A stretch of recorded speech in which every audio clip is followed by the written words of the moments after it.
The first topic of this episode, we're going to talk about the Washington Wizards. They're 7-3 in their last 10 games. They're 13-19 overall. They're 12th in the Eastern Conference. They're 2.5 games behind 8th place.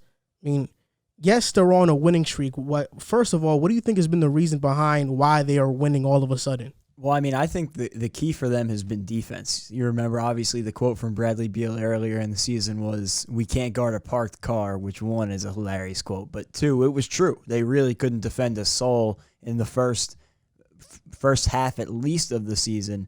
But as the season's gone on, the defense has gotten much better over their win streak here, where they're 7-5 in their last 12, I think, and over the last 10. They've been one of the better defenses in the league. They've been a top 7 defense, I'm pretty sure, in almost every metric that you can use to measure defense. And so the defense has really been the catalyst. The offense, they haven't really struggled too much all season. Obviously, Bradley Beal has been having the offensive season he's been having, but defense has been the problem the whole year. And they're finally starting to put it together a little bit, and that's all they really needed.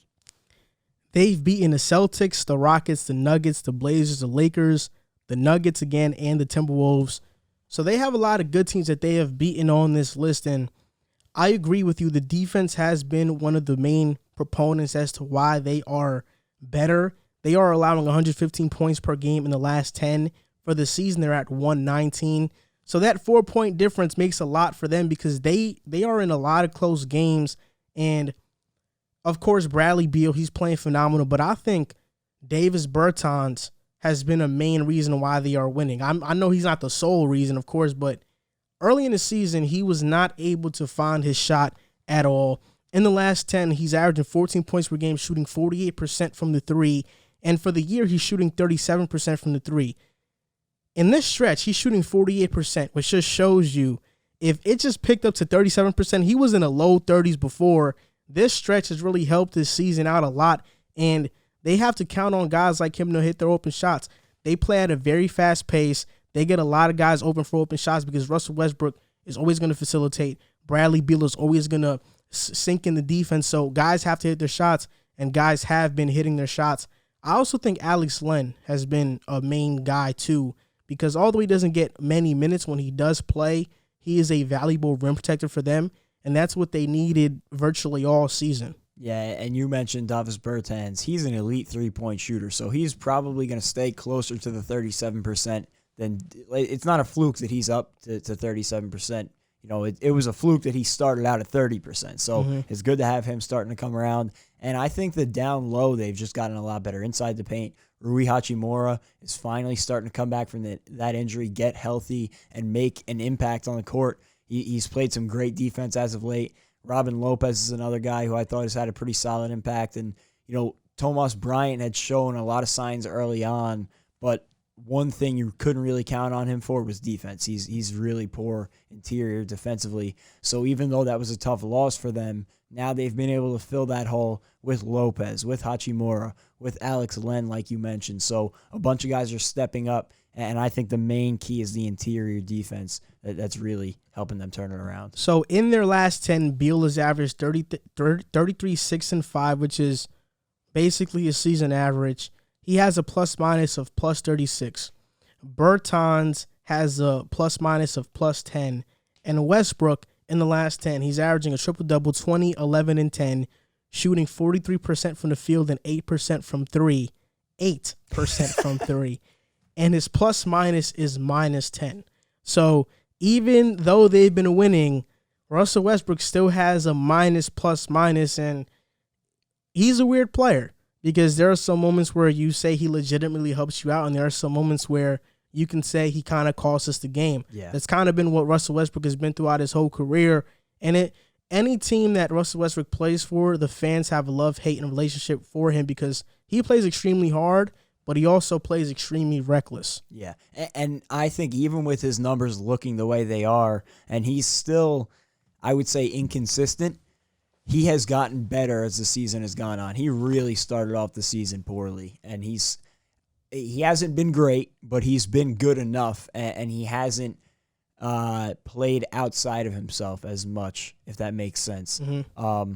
So Yeah, I give all the credit in the world to Bradley Beal for what he's been able to do consistently over the course of the season, because I feel like every week you've looked at him and you said, well, eventually those numbers have got to start to fall a little bit. And we keep saying that, but he's staying at that consistent 32, 33 points a game on pretty solid efficiency. So I give him credit. And now they're starting to win too. So I wonder, how things are going to start to if things are going to start to change now, teams are going to start taking them a little bit more seriously, or if this little stretch here is legit.